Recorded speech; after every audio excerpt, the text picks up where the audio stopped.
Welcome to Telangana express. నేను సింధూర. ఇక అప్డేట్స్ చూసే ముందు హెడ్లైన్స్ చూద్దాం. గ్రూప్స్ డిఎస్సి అభ్యర్థుల సమస్యలు పరిష్కరించండి. సీఎం రేవంత్ రెడ్డికి బహిరంగ లేఖ రాసిన మాజీ మంత్రి హరీష్ రావు. రేపు సచివాలయ ముట్టడికి పిలుపునిచ్చిన నిరుద్యోగ యువత. కాంగ్రెస్ పార్టీ ఇచ్చిన 10 ఎన్నికల హామీలు నెరవేర్చాలని డిమాండ్. రాష్ట్రంలో సమస్యలు పరిష్కరించాలని ఆటో డ్రైవర్ల డిమాండ్. కాంగ్రెస్ ప్రభుత్వ తీరుకు నిరసనగా ఈ నెల 25న అసెంబ్లీ ముట్టడి.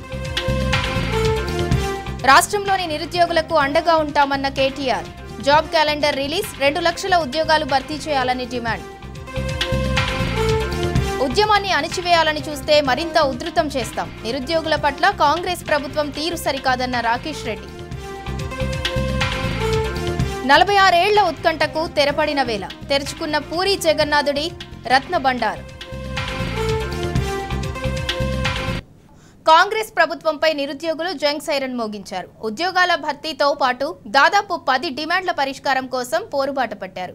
రేపు సచివాలయం ముట్టడి కార్యక్రమాన్ని చేపట్టనున్నారు. ఎన్నికల సమయంలో కాంగ్రెస్ పార్టీ ఇచ్చిన 10 డిమాండ్లను వెంటనే తీర్చాలని కోరారు.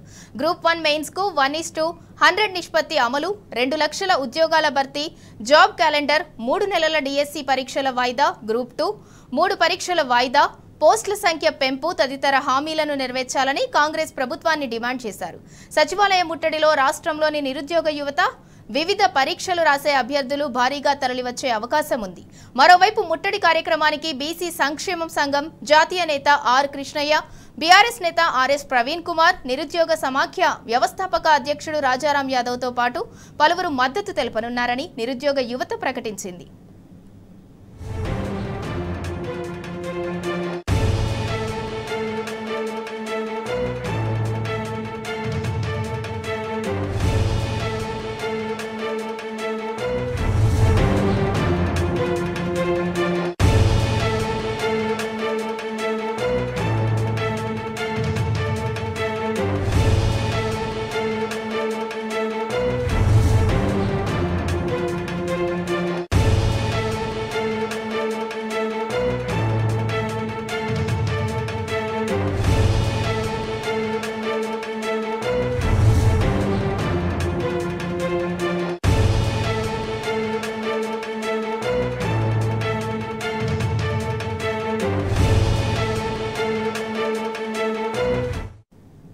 కాంగ్రెస్ ప్రభుత్వంపై నిరుద్యోగులు జంగ్ సైరన్ మోగించారు. ఉద్యోగాల భర్తీతో పాటు దాదాపు 10 డిమాండ్ల పరిష్కారం కోసం పోరుబాట పట్టారు. ఇక దీనికి సంబంధించి మరింత సమాచారం మా ప్రతినిధి ఉదయ్ అందిస్తారు. ఉదయ్, చెప్పండి, కాంగ్రెస్ ప్రభుత్వంపై నిరుద్యోగులు మోగించిన జంగ్ సైరన్ కి సంబంధించిన అప్డేట్ ఏంటి?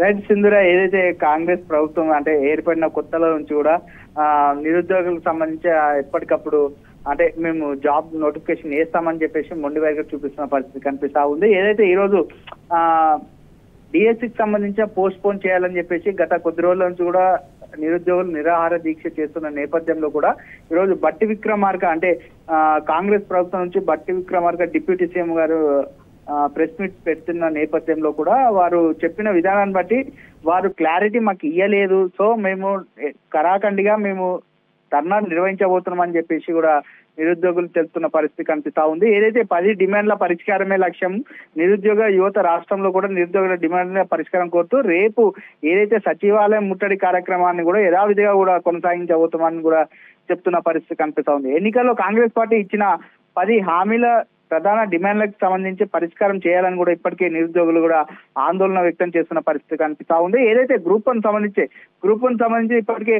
1:2 50% సంబంధించింది కాబట్టి దాంతో పాటు 1:100 నిష్పత్తి అమలు చేయాలి అని చెప్పేసి ఇప్పటికే గతంలో ఏదైతే ప్రతిపక్షంలో ఉన్నప్పుడు ఇదే బట్టి విక్రమార్క చెప్పిన నేపథ్యంలో కూడా మీరు చెప్పిన హామీలే మాకు నెరవేర్చాలని కూడా ఇప్పటికే నిరుద్యోగులు కోరుకుంటున్న పరిస్థితిని మనం చూస్తా ఉన్నాం.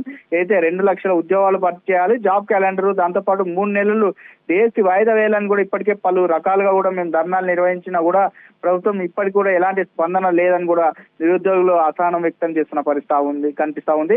ఏదైతే రేపు మొత్తానికి చూసుకుంటే అయితే నిరుద్యోగులతో పాటు అటు వివిధ సంఘాల నాయకులు కూడా ఇటు నిరుద్యోగులకు కూడా ముఖ్యంగా సపోర్ట్ చేస్తున్న పరిస్థితి కనిపిస్తా ఉంది. రేపు మొత్తానికి చూసుకున్నట్లయితే ఇన్ని రోజులు ఏదైతే పిలుపులు ఇచ్చిన నేపథ్యంలో కూడా రేపు నిరుద్యోగులకు సంబంధించిన సచివాలయాన్ని ముట్టడానికి కూడా పెద్ద ఎత్తున కూడా ధర్నా నిర్వహించబోతున్నారు. Sindhura. Right, thank you Uday.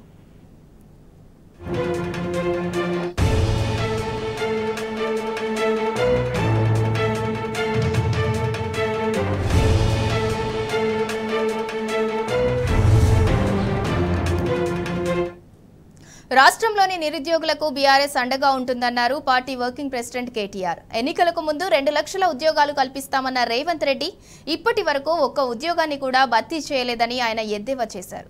నిరుద్యోగులు కోరుకుంటున్న విధంగా పోస్టుల సంఖ్యను పెంచడంతో పాటు పరీక్షలను వాయిదా వేయాలని కేటీఆర్ డిమాండ్ చేశారు.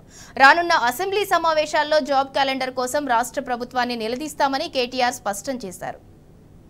తెలంగాణ యువత మనసు ఖరాబు చేసి తమ రాజకీయ నిరుద్యోగాన్ని తీర్చుకోవడానికి ఆనాడు రాహుల్ గాంధీ గారు అదేవిధంగా రేవంత్ రెడ్డి గారు ఈ ఇద్దరు రాజకీయ నిరుద్యోగులు కూడా తెలంగాణలోని యువతని తెలంగాణలోని నిరుద్యోగుల్ని రెచ్చగొట్టి ఆనాడు ఎన్నో రకాల ఆశల వాతావరణాన్ని కల్పించే ప్రయత్నం చేసినారు. మేము రాగానే 2 లక్షల ఉద్యోగాలు మొదటి సంవత్సరంలోనే మేము నింపుతాము, ప్రభుత్వ ఉద్యోగాలు 2 లక్షల కొలువులు ఇస్తామని చెప్పి పత్రికల్లో full page ads, job calendar అని చెప్పి తేదీలతో సహా ఏ పోస్టుకు ఏ రోజు మేము నోటిఫికేషన్ ఇస్తామని చెప్పి మొత్తం జాబ్ క్యాలెండర్నే నమ్మదగే విధంగా నమ్మబలుకుతూ పుంకాలుగా ఫుల్ పేజ్ యాడ్స్ ఇచ్చినారు. ఈరోజు మొదటి సంవత్సరంలో 2 లక్షల ఉద్యోగాలు ఇస్తామని చెప్పిన కాంగ్రెస్ పార్టీ తమ ఉద్యోగాలు అయితే తెచ్చుకున్నారు. ఇద్దరు రాజకీయ నిరుద్యోగులు, ఒక ఆయననేమో ముఖ్యమంత్రి అయిండు, మరొక ఆయననేమో జాతీయ స్థాయిలో ప్రధాన ప్రతిపక్ష నాయకుడు అయిండు. కానీ తెలంగాణలో ఇస్తానన్న 2 లక్షల ఉద్యోగాలు మాత్రం ఇంతవరకు అతి లేదు గతి లేదు. కాంగ్రెస్ ప్రభుత్వం వచ్చిన తర్వాత ఒక్కటంటే ఒక్క నోటిఫికేషన్ కానీ ఒక్కటంటే ఒక జాబ్ కానీ ఇయ్యని మాట వాస్తవం. ఒక్క ఉద్యోగం కూడా ఈరోజు వరకు ఈ ప్రభుత్వం ఇవ్వలేదు. ఇవాళ అశోక్ నగర్లో, దిల్సుఖ్ నగర్లో, అదేవిధంగా ఉస్మానియా యూనివర్సిటీలో పిల్లలు అడుగుతున్నది ఏంది? మీరు చెప్పిన మాటనే కదా, 2 లక్షల ఉద్యోగాల సంగతి ఏంది అని అడుగుతున్నారు. ఒక్క నోటిఫికేషన్ ఎందుకు ఇవ్వలేదని అడుగుతున్నారు. జాబ్ క్యాలెండర్ ఏమైంది అని అడుగుతున్నారు. గ్రూప్ 2, గ్రూప్ 3లో పోస్టులు పెంచుతామన్నారు, దాని సంగతి ఏంది అని అడుగుతున్నారు. మెగా డిఎస్సి అన్నారు కదా మీరు మొదటి క్యాబినెట్లోనే, ఏమైంది మెగా డిఎస్సి? మీరే చెప్తారు కదా 21,000 ఉద్యోగాలు, 50,000 ఉద్యోగాలని. ఏవి మరి డిఎస్సిలోని ఆ ఉద్యోగాలని చెప్పి పిల్లలు అడుగుతుంటే వారి మీద ఈరోజు మీరు మాట్లాడుతున్న విధానం, ఒక ముఖ్యమంత్రి స్థాయిలో ఉండి ఇంత దౌర్భాగ్యంగా ఇంత దివాలాకోరుతనంతో మాట్లాడిన మొట్టమొదటి ముఖ్యమంత్రి రేవంత్ రెడ్డి. ఎంత నిర్లక్ష్యంగా నిర్లజ్జగా, అసలు మోతీలాల్ అంటే ఆయనే ఉద్యోగాలే రాస్తలేడు, ఆయన కూడా నిరాహార దీక్ష చేస్తున్నాడని చెప్పి ఇవాళ మోతీలాల్ అనే తమ్ముడిని అవమానించే విధంగా, గ్రూప్స్కు ప్రిపేర్ అవుతున్న తమ్ముడిని అవమానించే విధంగా మాట్లాడడం. ఎవరినైతే ఏ కోచింగ్ సెంటర్లను ఆలంబనగా చేసుకొని అశోక్ నగర్కి నువ్వు మీ రాహుల్ గాంధీ పోయి 2 ఉద్యోగాలు సంపాదించుకున్నారో, ఇవాళ అక్కడ కోచింగ్ సెంటర్లు నడుపుతున్న యువతని, అశోక్ కావచ్చు, రియాజ్ కావచ్చు, మరొకరు కావచ్చు, ఆ కోచింగ్ సెంటర్ల నిర్వాహకులందరినీ అవమానించే విధంగా 150 కోట్లు 100 కోట్లు సంపాదించడానికి పరీక్షల పోస్ట్ పోన్మెంట్ అడుగుతున్నారు. వాళ్ళ కోసం, వాళ్ళ స్వలాభం కోసం పాకులాడుతున్నారని చెప్పి వాళ్ళను అవమానించే విధంగా మాట్లాడడం. అందుకే ఇవాళ తెలంగాణ యువత బగ్గుమంటున్నది. ఎన్నో ఆశలతో కాంగ్రెస్ ప్రభుత్వం 2 లక్షల ఉద్యోగాలు మొదటి సంవత్సరంలో ఇస్తుందని చెప్పి ఏ యువతనైతే మమ్మల్ని దించి మిమ్మల్ని గద్దెనెక్కించిందో ఈరోజు అదే యువత నిన్ను ప్రశ్నిస్తున్నది.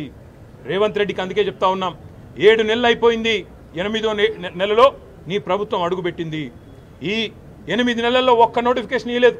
మరి మిగతా 4 నెలల్లో ఎట్లా ఇస్తావు 2 లక్షల ఉద్యోగాలకు నోటిఫికేషన్లు? ఎట్లా ఇస్తావు 2 లక్షల ఉద్యోగాలు? జవాబు చెప్పాలని చెప్పి నేను రేవంత్ రెడ్డి గారిని డిమాండ్ చేస్తా ఉన్నా. మిమ్మల్ని వదిలిపెట్టాం, శాసనసభలో నిలదీస్తాం, క్షేత్రంలో నిలదీస్తాం. ఏ పిల్లలనైతే నువ్వు మోసం చేసినావో ఆ పిల్లలకు మేము అండగా ఉంటాం. తప్పకుండా ఆ పిల్లలతో ఐక్యంగా కొట్లాడతాం. ఇది ఏదో 2 రాజకీయ ఉద్యోగాలకు సంబంధించిన పంచాయతీ కాదు, లక్షలాది మంది తెలంగాణ యువతకు వారి భవిష్యత్తుకు సంబంధించిన అంశం. కాబట్టి ముఖ్యమంత్రి గారు ఇకనైనా బేషజాలకు పోకుండా, అనవసరపు ప్రెస్టేజ్కు, ఫాల్స్ ప్రెస్టేజ్కి పోకుండా, ఈగోకి పోకుండా అహంకారం తగ్గించుకొని ఇవాళ కండకావరంతో మాట్లాడే విధానాన్ని తగ్గించుకొని ఆ పిల్లలకు క్షమాపణ చెప్పి 2 లక్షల ఉద్యోగాలు ఇస్తానన్న మాట నిలబెట్టుకునే దిశగా వెంటనే నోటిఫికేషన్లు ఇవ్వాలని, వెంటనే ఆ ప్రక్రియ ప్రారంభించాలని, వారు డిమాండ్ చేస్తున్న విధంగా గ్రూప్ 2, గ్రూప్ 3లో పోస్టుల సంఖ్య పెంచాలని, అదేవిధంగా డిఎస్సి విషయంలో కూడా మీరే ఏదైతే మాట చెప్పారో ఆ మాటను నిలుపుకోవాలని ఆనాడు మీరే చెప్పారు ప్రతిపక్ష నాయకుడిగా 21,000 ఉద్యోగాలు ఉన్నాయని చెప్పినారు. అవి కూడా వెంటనే నోటిఫై చేయాలని, అదేవిధంగా గ్రూప్ 1లో కూడా 1:100 నిష్పత్తిలో పిలవాలని మేము పెట్టిన డిమాండ్ కాదు. మీ పార్టీ తరఫున ఆనాడు బట్టి విక్రమార్క గారు నిండు శాసనసభలో పార్టీ ప్రతినిధిగా చేసిన, ఫ్లోర్ లీడర్గా చేసిన డిమాండ్, దాన్ని కూడా నిలుపుకోవాలని చెప్పి తెలంగాణ యువత తరఫున, తెలంగాణ పిల్లల తరఫున ఈ ప్రభుత్వాన్ని, ముఖ్యంగా రేవంత్ రెడ్డి గారిని, తెలంగాణ యువతకు నిన్న మాట్లాడిన దిక్కుమాలిన మాటలకు క్షమాపణ కూడా చెప్పాలని చెప్పి కూడా డిమాండ్ చేస్తూ సంవత్సరంలో 2 లక్షల ఉద్యోగాలు ఇచ్చే విషయంలో రాబోయే శాసనసభ సమావేశాల్లో కూడా తప్పకుండా చర్చకు పట్టుబడతాం. ప్రభుత్వాన్ని శ్వేతపత్రం ప్రచురించమని డిమాండ్ చేస్తాం. అదేవిధంగా ఒకవేళ వారు కనుక ఒప్పుకోకపోతే తప్పకుండా వాయిదా తీర్మానం ఇచ్చైనా సరే సభను స్తంభింపజేయడానికి కూడా వెనుకాడమని చెప్పి కూడా హెచ్చరిస్తా ఉన్నాం. బక్కా జడ్సన్ గారు దీక్ష చేస్తే ఏ ఉద్యోగ కోసం ఆయన దీక్ష చేస్తున్నాడు అన్నాడు. మరి గాంధీ భవన్లో 2023 సంవత్సరంలో రేవంత్ రెడ్డి గారు కూడా దీక్ష చేసిండు. ఏ ఉద్యోగం కోసం దీక్ష చేసిండు? ఏ పరీక్ష రాస్తున్నాడు రేవంత్ రెడ్డి అని చెప్పి దీక్ష చేసిండు? ఏ పరీక్ష రాస్తున్నాడు అని చెప్పి మరి ఈరోజు రాహుల్ గాంధీ అశోక్ నగర్కి వచ్చిండు. ఇవాళ అశోక్ నగర్లో ఉండే సన్నాసులని మాట్లాడుతున్నాడు. మరి మీ రాహుల్ గాంధీ గారు అశోక్ నగర్కి వచ్చినారు, నువ్వు వచ్చినావు అశోక్ నగర్కి, మీ నాయకులందరూ ఆ కోచింగ్ సెంటర్లో చుట్టే తిరిగినారు, మధు యాష్కి గారు ఇతరులు. ఎవరు సన్నాసులు, ఎవరి గురించి మాట్లాడుతున్నావో ఆలోచించుకుని మాట్లాడితే బాగుంటుంది. సిద్దిపేట జిల్లా గజ్వేల్ పట్టణంలో ఆషాఢ బోనాల సందర్భంగా MLC Yadavareddy, Gajwel municipal chairman Rajamouli గుప్తాతో కలిసి ఎమ్మెల్యే హరీష్ రావు మహంకాళి అమ్మవారిని దర్శించుకున్నారు. అమ్మవారికి ప్రత్యేక పూజలు నిర్వహించి బోనం సమర్పించారు. రాష్ట్రంలో ఈసారి వర్షాభావ పరిస్థితులు కనిపిస్తున్నాయని, రైతులంతా కళ్లల్లో ఒత్తులు వేసుకుని వర్షాల కోసం ఎదురు చూస్తున్నారన్నారు. అమ్మవారి దయతో వర్షాలు కురిసి నీరు సమృద్ధిగా రావాలని ప్రార్థించామని తెలిపారు. బోనాలు చాలా అద్భుతంగా, అంగరంగ వైభవంగా ప్రజలందరూ కూడా గొప్పగా జరుపుకుంటున్నారు. అందరికీ ఈ సందర్భంగా శుభాకాంక్షలు, అభినందనలు కూడా తెలియజేస్తూ మరి కమిటీ అధ్యక్షులు శ్రీధర్ గారు, వారి కమిటీ సభ్యులందరూ కూడా చాలా చక్కటి ఏర్పాట్లు ఈసారి చేశారు. మరి కమిటీ వచ్చిన తర్వాత కూడా ఈ దేవాలయం కూడా దినదినాభివృద్ధి జరుగుతూ ఉంది.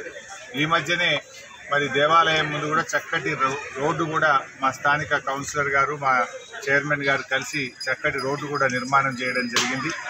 మరి ఈరోజు రాష్ట్ర వ్యాప్తంగా కూడా ప్రజలు వర్షాల కోసం ఎదురు చూస్తూ ఉన్నారు. మన మహంకాళమ్మ దయతోని రాబోయే రోజుల్లో మంచి వర్షాలు పడాలని, ప్రజలందరికీ మంచి పంటలు పండాలని అమ్మవారిని ప్రార్థిస్తూ ఉన్నాం. ఎందుకంటే రాష్ట్రంలో ఈసారి వర్షాభావ పరిస్థితులు కనబడతా ఉన్నాయి. రైతులందరూ కూడా కళ్ళల్లో వత్తులేసుకొని వర్షాల కోసం ఎదురు చూస్తున్నటువంటి పరిస్థితి ఉంది. సో అమ్మవారి దయతోని మరి మంచి వర్షాలు పడాలని, నీళ్లు రావాలని చెప్పి అమ్మవారిని ప్రార్థిస్తూ ఉన్నాం. రాష్ట్ర ప్రభుత్వం కూడా ఇప్పటికే మరి కాళేశ్వరం ప్రాజెక్టు నుంచి నీళ్లు తెచ్చే అవకాశం ఉంది. ఈరోజు మేడిగడ్డ దగ్గర దాదాపు 40,000 క్యూసెక్కుల నీళ్లు ఈరోజు ప్రవహిస్తూ ఉన్నాయి. ఇప్పుడు బ్యారేజీ గేట్లు ఓపెన్ ఉన్నప్పుడు కూడా ఆ నదిలో ఉండే ప్రవాహం అనుగుణంగా దాదాపు 4 మోటార్లు నడుపుకునేటువంటి అవకాశం ఉంది.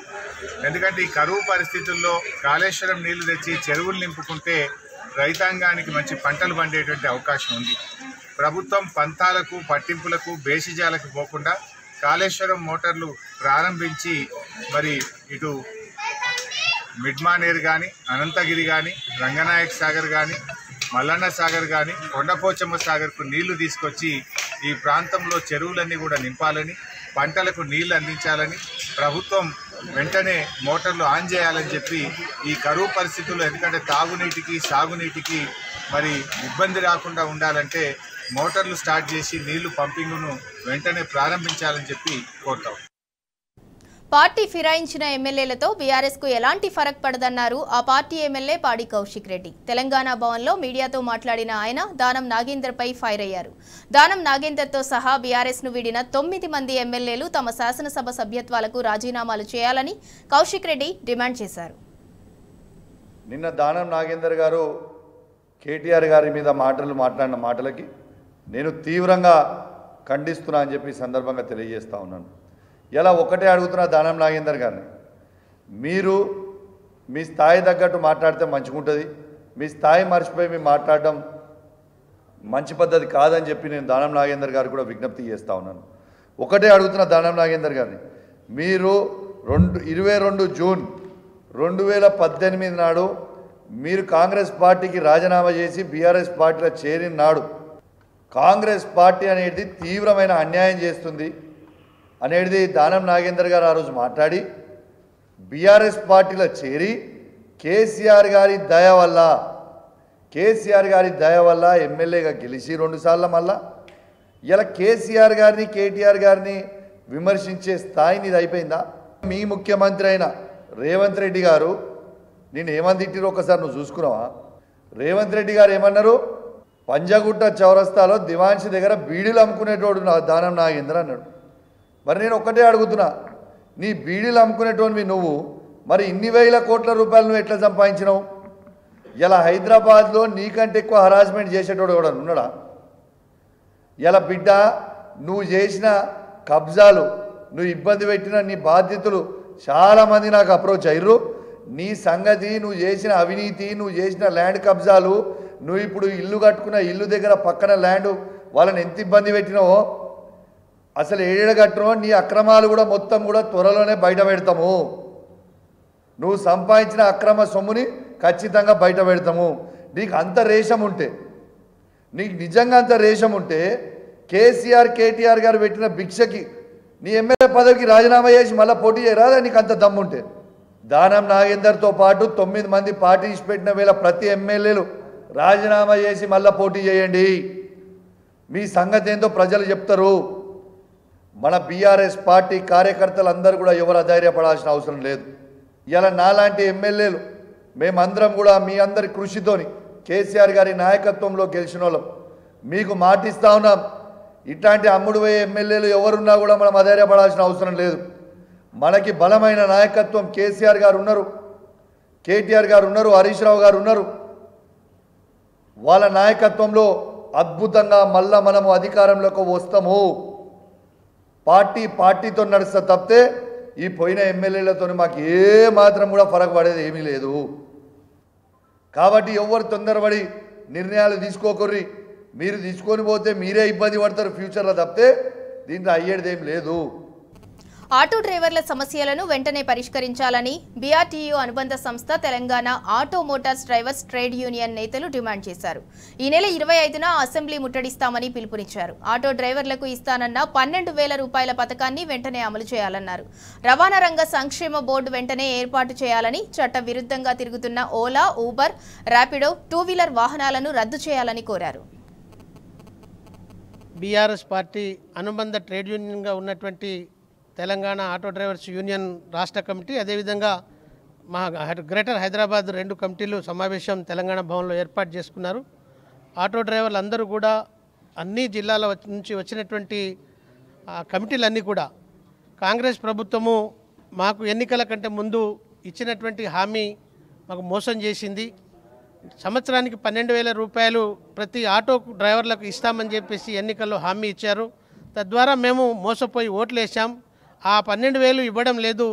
పైగా ఉచితంగా మహిళలకు బస్సు సౌకర్యం కల్పించడం వల్ల మొత్తానికి మా ఉపాధి కోల్పోయి ఇవాళ మా ఆటో డ్రైవర్లు అందరూ కూడా సుమారు 6-7 నెలల కాలంలో 60 మందికి పైచిలుకు ఆత్మహత్యలు చేసుకొని మరి వాళ్ళ కుటుంబాలు రోడ్డున పడ్డటువంటి పరిస్థితి ఉన్నది. అందుకని కాంగ్రెస్ ప్రభుత్వం, ముఖ్యమంత్రి రేవంత్ రెడ్డి గారు మేనిఫెస్టో పెట్టినటువంటి ఆ 12,000 హామీని అమలు చేయాలి. ఆటో డ్రైవర్లు, వ్యాన్ డ్రైవర్లు ఒత్తిడి మేరకు తమ సమస్యలు పరిష్కారం చేయాలని చెప్పేసి ప్రభుత్వం మీద ఒత్తిడి తీసుకురావడానికి రాష్ట్ర కమిటీ సమావేశం ఏర్పాటు చేసుకోవడం జరిగింది.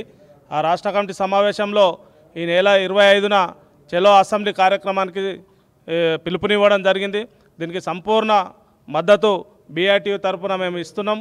ఈరోజు ఆటో డ్రైవర్లు ఈ గత 7 నెలల నుంచి ఏ విధంగా హింసపడుతున్నారో వాళ్ళ సమస్యలను చెప్తుంటే వాళ్ళ సమస్యలు వర్ణనాతీతం. అధికారుల వేధింపులు, ట్రాన్స్పోర్ట్ అధికారుల వేధింపులు, ట్రాఫిక్ అధికారుల వేధింపులు, ఫైనాన్సర్స్ వేధింపులు, ఇవన్నీ గతంలో కేసీఆర్ గారి పాలనలో చాలా ప్రశాంతంగా మేము డ్యూటీలు చేసుకున్నాం. ఒకవైపు నుంచి ఉపాధి పోయింది, రోడ్డున పడ్డము, ఇలాంటి సమస్యలన్నీ వస్తున్నాయని చెప్పేసి వాళ్ళు కాంగ్రెస్ ప్రభుత్వం మేనిఫెస్టోలో ఇచ్చిన హామీలు నెరవేర్చాలన్నటువంటి ఏకైక లక్ష్యంతో చలో అసెంబ్లీ కార్యక్రమానికి పూనుకోవడం జరిగింది. ఈ చలో అసెంబ్లీ కార్యక్రమాన్ని విజయవంతం తప్పకుండా చేస్తాం.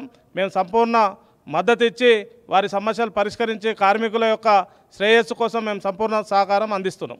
ఈ నెల 24వ తేదీన మరి రాష్ట్ర బడ్జెట్ తెలంగాణ ప్రభుత్వం అసెంబ్లీ సమావేశాలు నిర్వహిస్తారు కనుక ఇన్ని రోజులు మా ఆటో కార్మికుల పొట్టగొట్టి మా ఆటో కార్మికుల డ్రైవర్ల భార్యల పుస్తల తాడులు తెంపి వాళ్ళను అనాథలుగా చేసినటువంటి కుటుంబాలను కాపాడాలి కాంగ్రెస్ ప్రభుత్వమని మీరిచ్చిన హామీలే ఏదైతే అసెంబ్లీ ఎలక్షన్లో కానీ మొన్న జరిగిన పార్లమెంటు ఎన్నికల్లో కానీ ఆటో కార్మికులకు సంవత్సరానికి 12,000 సంక్షేమ బోర్డు ఏర్పాటు చేస్తాం, రవాణా రంగ కార్మికులను కాపాడుకుంటామని చెప్పి మీరు ఏదైతే హామీలు ఇచ్చి అధికారంలోకి వచ్చిర్రో ఆ హామీలు అమలు చేయక ఈ రాష్ట్రంలో ఇప్పటికే 58 మంది ఆత్మహత్యలకు పాల్పడి ఆ కుటుంబాలు రోడ్డున పడ్డాయి కనుక మేము ఈరోజు గ్రేటర్ హైదరాబాదు పెద్దది 2 లక్షల మంది ఉన్నటువంటి ఆటో రంగం గ్రేటర్ హైదరాబాద్ కనుక ఇలా గ్రేటర్ హైదరాబాదు సమీక్ష సమావేశం నిర్వహించుకొని మేము ఒక నిర్ణయానికి వచ్చినాం. కాబట్టి ఈ నెల 25వ తారీఖున చలో అసెంబ్లీ ముట్టడి కార్యక్రమాన్ని నిర్వహిస్తున్నాం. మా సమస్యలు పరిష్కరించకుండా ఈ అసెంబ్లీ సెక్షన్లో మా సమస్యలు బడ్జెట్లో పెట్టకపోతే మేము అసెంబ్లీని ముట్టడి చేస్తామని చెప్పి ఈ సందర్భంగా మేము ప్రభుత్వాన్ని హెచ్చరిస్తున్నాం. మేము తెలంగాణ ఆటో యూనియన్ BRTU యూనియన్గా రాష్ట్ర కమిటీగానే పిలిపిస్తున్నాం.